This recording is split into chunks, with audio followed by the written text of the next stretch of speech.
5 pesos naman lagi na akong kwarta. Bali ni lisod, di ka ito makakwarta. Ay, so ba naman ang abi ng pitaka?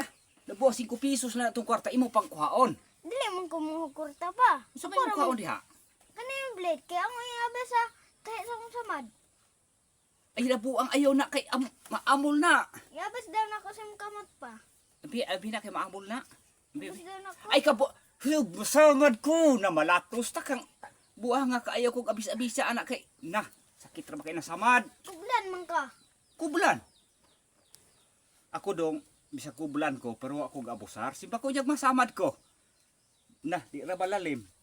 Pero, nganong nahibalo po ka na sila? Asa man ka nakaingo kublan ko? Nganong nahibalo man ka?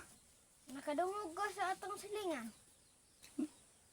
Nganong nahibalo mo sila kublan ko? Dong, ako dong, wadyo ko pasigarbo nga kublan ko dong. Dili ko gusto nga, makaingon mga tao nga, ako gabusar ko sa kong abilidad. Talag sa oras na abilidara, dili na mayo ipang hinambog. Pero nganong nahibalo silang kublan ko? Mo ko gasaba-saba. Huwag ka nagpatuli, kublan ka. Kung nagpatuli pa ka, di ka kublan. Kung wala man ka nagpatuli, di kublan ka. Ay kabuang ka. Ayog iapil-apil nga ang sikreto. Dakong mahibaw anta.